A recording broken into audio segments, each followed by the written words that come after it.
let's talk about the IQ thing because that's the title of the stream, and that's where people really do try to explain all this away. All of the influence across all of those civil institutions. And they say, I mean, look, if they're just smarter than us, then in some ways they're just outperforming us. And what are you supposed to do? Persecute them and punish them because they're smarter than us?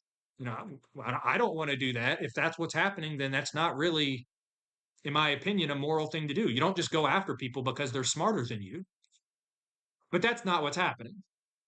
I understand that that's what Jews say is happening, that, oy vey, why are you just so jealous of us that we dominate the entire government and we dominate media and academia and control the finances of the country? We got that through pure merit, through intelligence and hard work. Oy vey, you're so hateful to say anything about that. There's a couple of different things that we want to go through here.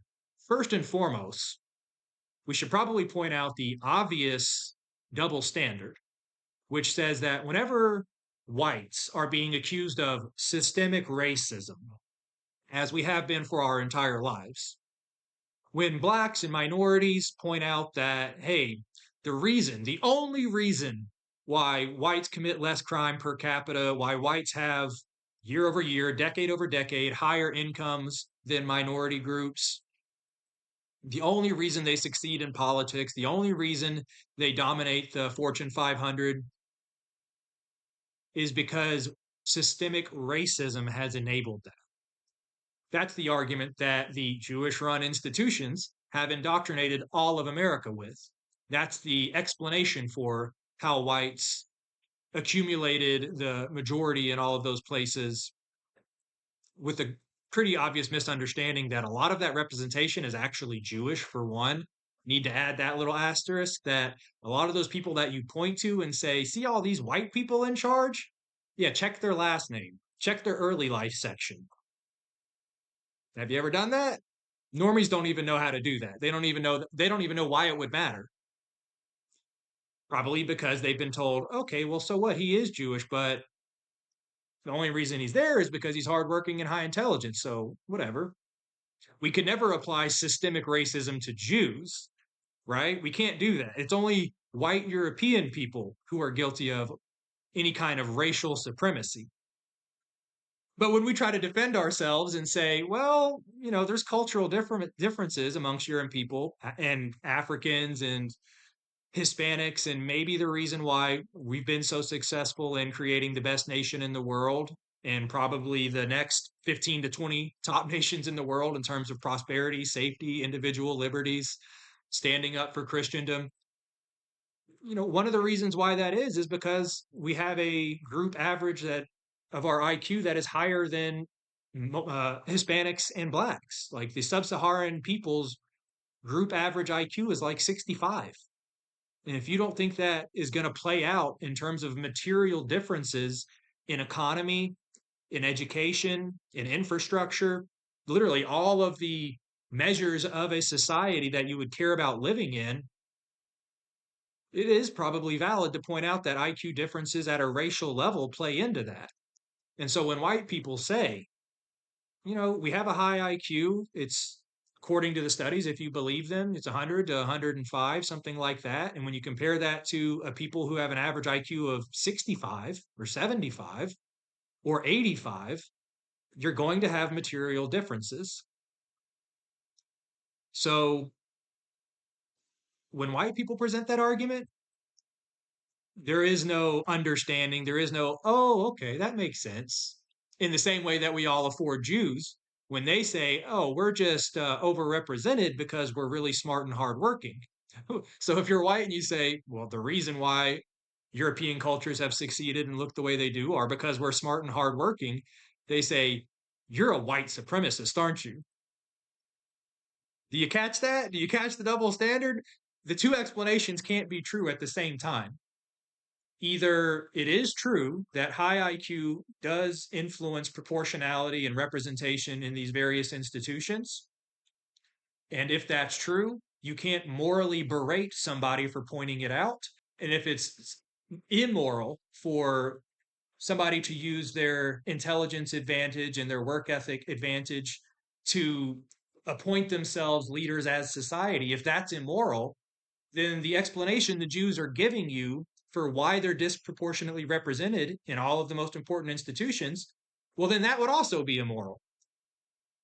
So that's the double standard that we all need to take inventory of first. And you need to be able to explain that to people because here's the deal. You're going to get white pilled. You're going to get JQ pilled. You're going to watch Europa or Nick or me or whoever else, Candace Owens, Andrew Tate, Dan Blitzerian, and you're going to find out that all of this is real. That the Jews absolutely, empirically, objectively have far too much influence in America, and they're using that influence in harmful ways, ways that contradict a Christian moral society and contradict the group interest of the European people all throughout the West, especially in America. You're going to find out that those things are just true. And that's probably going to spark some emotion in you. And you're going to be animated to go have conversations with people who don't yet know this. And now you're going to be on this side of the conversation of being deflected, where they say, no, no, no, no. The only reason the Jews are overrepresented is because they're smart. And so you need to be able to flip that on its head and say, well, why is it white people are called white supremacists when they use the same logic? Wouldn't that mean that they're Jewish supremacists, assuming that at a biological level they're smarter and harder working than everybody else? So you need to be prepared to go through this disputation with people. That's point number one, the obvious double standard. But let's actually go further than that, because in my opinion, this is more relevant. And in my opinion, this is actually closer to the truth. I don't believe that Jews actually have a superior intelligence to whites. They do absolutely have a superior intelligence to Hispanics, Africans. It's probably on par with Asians and whites. We're all probably roughly in the same area. And that's what most of the research shows. There might be a 5 point gap across the three on average. But a 5 point gap in IQ isn't going to be so meaningful that you end up with 10x, 20x overrepresentation. And so you got to explain the overrepresentation some other way. And so I've been posting a series of snipped up pieces of my last live stream where I talked about the Jewish question and the group behavior of Jews versus the group behavior of whites. It was a 1 hour conversation where I walked through objectively the ways that the international Jewish people, the priorities that they have, their voting track record, their religion, the way that they talk about ethnic identity, nationalism, they all conduct themselves, Jews, very differently than whites do. And so I highly suggest you go back and watch that episode because it was 8 different ways where you can just go look up the records. Jews vote like 70 to 80% Democrat and have for your entire life. And we all know what that means. Democrat is liberal, left leaning ideologies. And we all know that Jews can advocate for their ethnicity openly, proudly. They have minimum 50, probably close to 100 different Jewish advocacy groups run by Jews who advocate on behalf of Jews openly, proudly. And that's their group behavior. But when whites try to do the same, they get labeled domestic terrorists and white supremacists. And so we are hamstrung by political correctness and weaponized language. So there's obviously different behaviors amongst the groups there. And so I'm not going to rehash the 7 or 8 different ways the groups behave differently. If you want the whole recap, either go to my Instagram or watch the previous episode. But let's talk about the intelligence aspect of this. And if you don't mind, allow me to take a sip. This is not sponsored, by the way. I'm just thirsty of a Coca Cola Zero real quick because we're about to talk pretty deeply about the ways Jews have achieved this phenomenon of being so successful purely based on high intelligence and work ethic, right?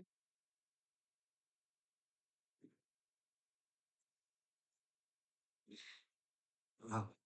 Refreshing. The goy slop. They make a good goy slop. I will say that. And it's poisonous and it's probably going to kill us all, but it does taste good. That's neither here nor there. So, when you look at Jewish culture, and this is tied to group behavior, if you've seen Europa, the very first 1 minute of that 12-hour documentary, you have a guy named Ken O'Keefe, who is a retired United States Marine who went and fought overseas for Israel. And the comment he makes about looking at how the Jews have become so influential in America, he says, the head of the snake is the money. The money is what allows you and enables you to accomplish all of the other capture.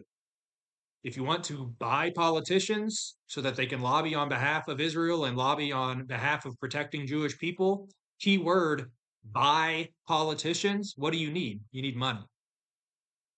If you want to run the production studios of the Hollywood films and the recording albums and the talent agencies and run the entertainment industry, if you want to buy all of those studios, what do you need?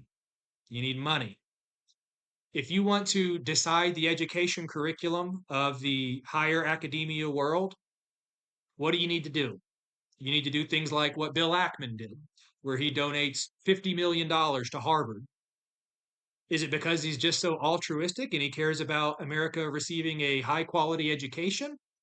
No. And we know that that's not true because when the pro Palestinian protests broke out at his alumni, he said, I am no longer going to donate to your school unless you quash all of these evil anti Semites.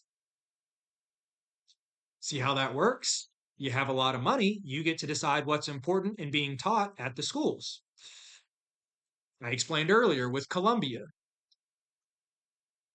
They try to protest what's going on, 50,000 casualties, you have 200 plus journalists killed. And what happens? What's the reward for doing so? Well, if you're here on a student visa, you get deported. The number within the last month is already over 300 different individuals who are here on student visas have been arrested and are scheduled to be deported from the country because they dared to criticize Israel. Even though they're protected by the First Amendment, they're here legally. Well, those things just don't apply anymore because Americans aren't in control of America. Americans aren't in control of those colleges. We're not in control of the government. We're not in control of the media. And so, as I said, the head of the snake is the money. Okay. So once you have the money, you can capture the government, you can capture the media, and you can capture the education system. Well, how do they get so much damn money? Okay. Like, how do all these Jews seem to end up with tens of millions, if not billions, in some cases, trillions of dollars in the likes of mega asset managers like Larry Fink, George Soros, who control more money than entire countries' GDP? How do they get all of that money? Well, if you know the history of the Rothschilds, this is just one example, but what they do is what they have done for thousands of years. They lend money at interest, also known as usury. This is one of their tactics. I'm not saying this is the smoking gun and that this is how every Jew has ever become wealthy. I'm saying this is by far the most significant way that Jews have been able to accumulate war chests of money that they then use to buy politicians, to buy publication platforms, newspapers, magazines, film studios, recording studios, and lobby in the education system to have what they want to be taught in those schools and what not to be taught in those schools, or what not to be said in the media, or what they don't want the government digging deeply into, such as the spy rings who are caught here on our soil spying on American people and the American government on behalf of Israel. They don't really want that stuff in the news.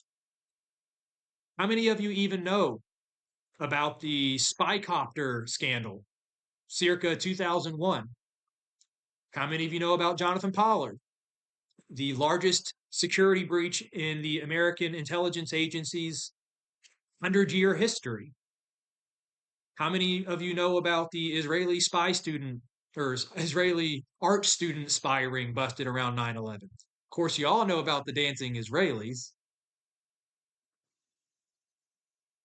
And then there's the Jeffrey Epstein. Epstein. Funded by Les Wexner. Early life check. Can we get any of these? Ghislaine Maxwell. Early life check. You dig into who is running all of this shit, and you find the same thing every single time. Every single time. And so that leads me to a second way that they have accumulated such influence. We talk about usury, lending money at interest. And by the way, it's worth calling out when it comes to group behavior. The last episode I did, one of the ways that Jews, as a people, religious or not, demonstrate nepotism openly and legally towards only their own people is kosher loans. Are you a Jewish individual who wants to start a business and you need, I don't know, $500,000 to do so? Go get yourself a kosher loan, a 0% interest loan, because interest is illegal in your religion. And so you're allowed interest free loans. You need to go to college, need to buy a house. You should probably go get yourself a kosher loan because thanks to your religion and your lineage, you're entitled to interest free loans. Now, us stupid Goyim, unfortunately, we have to pay off our student debts over the next 30 years. We have to take on a mortgage at 7%. We have to buy a car at 10%. That's just the crappy hand that we're dealt as Goyim. We should have been born as Jews, but we can't go back in time and change that now, can we? So there's the usury aspect where they leverage interest to financially rape the country, controlling the Federal Reserve, by the way, the private banks who are actually beneath the service of the Federal Reserve, which is not a government institution. It's deceptively named the Federal Reserve so that idiots, the Goyim, will think it's a federal organization. But the private banks who actually print the United States fiat currency is run by Jews. Wah, wah. So the capture of the nation's currency, loaning that money back to the United States at interest, protecting themselves from interest with kosher loans, but then forcing everybody else who isn't Jewish to pay interest for their entire lives, no matter what they try to do, start a business, go to school, buy a car, buy a house, anything. They stack trillions and trillions of dollars through usury. This is not new. They use those trillions of dollars to finance both sides of virtually every war in the last 100 years, World War I, World War II, all of the wars ever since Israel was created. So there's the usury aspect, but here's one that people don't often concentrate on so much. Because by the way, we should remember the conversation started out about intelligence, and intelligence is supposed to be the explanation for why they're so wealthy and influential. Is that a marker of intelligence to say that we're going to create laws that help us and destroy other people? Is that intelligence or is that just malfeasance, malevolence? I don't think that that's intelligent. I think that's just really loving your own people and actively wishing the demise of other people. Do you see what I'm saying? Like, I don't think that that takes brilliant intelligence to say, what if when we loan money, we force people who aren't Jewish to pay interest for the rest of their life? But when we do it for ourselves, we don't pay the interest. Brilliant. You must have to have 150 IQ to come up with something like that. So I'm not really buying the high intelligence being tied into at least their motivations of weaponizing usury. Well, how else do Jews get rich? Take somebody like Sheldon Adelson, now deceased. His widow inherited his billions of dollars, Miriam Adelson, who donated $100 million to get Donald Trump elected in 2024, who also donated another $100 million previously to Donald Trump's former presidential campaign, who is a single issue voter, her single issue being pro-Israel policy in the United States government, helping them expand, capture Gaza, the West Bank, finance their war, help them militarily, stand up for them on the world stage diplomatically. This is the single issue that Miriam Adelson, Jew, husband Sheldon Adelson, Jew, cares about. Well, how did they get their wealth? All of this money that's influencing Donald Trump and his entire cabinet's decisions, who helped him win the presidency the first and second time, where did that money come from? Did it come from super high intelligence and high integrity business practices? I don't know. Why don't you go check out who Sheldon Adelson was? You can find out how he made his money. You'll find out that he made his money on the back of casinos, gambling. Wow, that's a little coincidental. I mean, usury is a sin according to Christianity. Gambling, also a sin according to Christianity. That's a little bit of a coincidence that these mega billionaires are getting extremely rich, engaging in industries that weaponize sin. Is that intelligence or is that evil? I'm putting the question out there to you guys. Does it mean that you are just a brilliant person if you say, I know how we can make a lot of money, you guys? We go and find desperate people who are naive, don't understand statistics, and who are addicts who have addictive behavior, and we give them some free drinks to get them intoxicated, and we put a chick next to him with giant boob implants, and he blows his month's rent at our casino. Is that super high intelligent behavior? Or is that just fucking evil? And you will find that Sheldon Adelson was not the only casino magnate who happens to be Jewish, who happens to then take those ill gotten gains and donate to American politicians.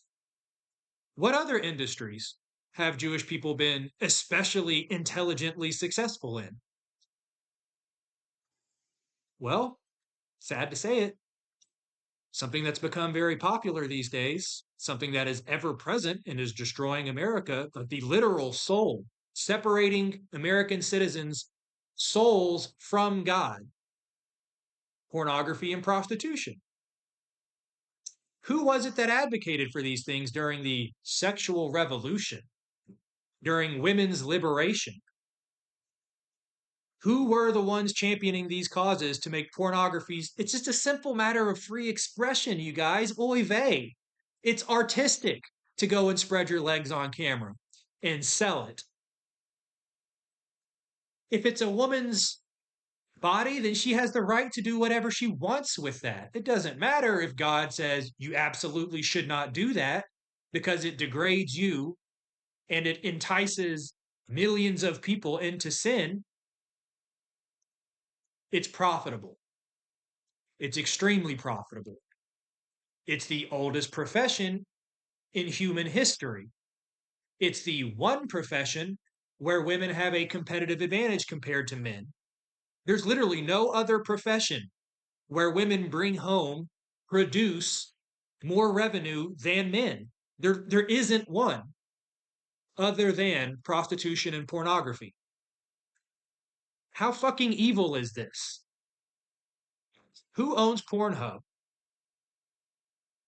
You guys know the answer to that. I know you guys know the answer to that. A rabbi. What's a rabbi? In case you need to be reminded, maybe you're just like living under a rock for your entire life. Well, a rabbi is the guy that teaches at the synagogue the Jewish religion. He is the moral authority for Jews. He teaches them how to have a good relationship with God and what they need to do to be good people, such as buy mega porn matrices of websites that own Pornhub and 50 plus other porn websites, prostitution platforms. A Jewish rabbi runs that. You want to know how much money he's made off of that? I don't even want to know, but I'm sure you can imagine. Is that super high intelligence? To say, what sells really well? What's the one profession that has existed throughout all human history that has always turned a great profit? What requires super low expenses? All you need is a cell phone and just a willing worker. That's it. There's no capital investment. All you have to do is be willing to degrade yourself in desperation for money. And who do we have swarming that opportunity to capitalize on it? I don't know. Take the owner of OnlyFans. It's not just Pornhub and that empire. Who owns OnlyFans? How many people are using OnlyFans on both sides of the transaction? How many Americans are prostituting themselves on that platform? And how many Americans are addicted to consuming that platform? I have those numbers if you'd like to hear them. I did an episode about this a couple weeks ago. This is depressing stuff, so I'm sorry that we have to go here, but you need to know how intelligent these Jewish leaders of industry really are. They have so intelligently gone about finding all of the 18 to 24-year-old women to the tune of 1.2 million of them. 1.2 million 18 to 24-year-old women in America are on OnlyFans. And that's just in that age range. There's hundreds of thousands more. And then also hundreds of thousands of men on OnlyFans. The total number is something like 2 million Americans are prostituting themselves on a Jewish-owned website called OnlyFans. Those are the prostitutes bringing home the money off of this sinful behavior and sending a nice slice of it back to the Jewish owner so that he can what? Reinvest in his community? Stand up for the identity of America? I don't know. What would I do if I had billions of dollars? Well, as a Christian, as somebody who cares about the origin of this country and how it became successful, I would probably invest in those causes. Yeah, that's not what the OnlyFans owner does. He sends $11 million back to Israel after October 7th so that they can perpetuate their genocide. This is it, folks. This is the intelligence of the Jewish people. Pretty remarkable, isn't it? I don't know if remarkable is the right word, and I don't know if intelligence is the right word. Usury, gambling, pornography, and prostitution. Is that markers of intelligence, or is that just markers of unchecked evil, manipulation, preying on sin? I'll leave you guys to decide. I think it's pretty clear how I feel about that matter. I just don't believe that the Jewish people are fundamentally any smarter than whites. I don't see Christian white people engaging in these behaviors. I don't see pastors and bishops owning pornography websites.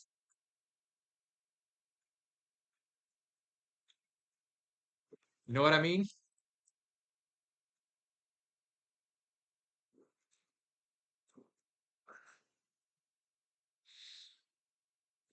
Ah,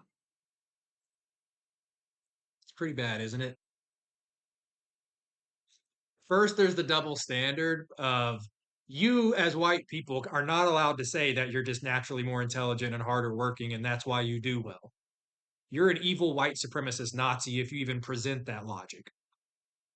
But it is the explanation for why Jews do so well. They're just smarter and harder working.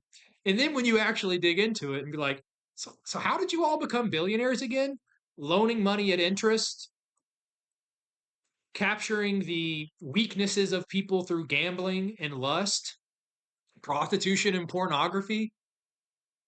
How many of these people have actually just fucking built something, built a steel mill, built a car, did something like Henry Ford, did something like the Wright brothers? What have they actually built? Beholden to Truth. Christ culture. White identity. And fitness lifestyle. Red pilling the masses. On the front lines. Against the synagogue of Satan.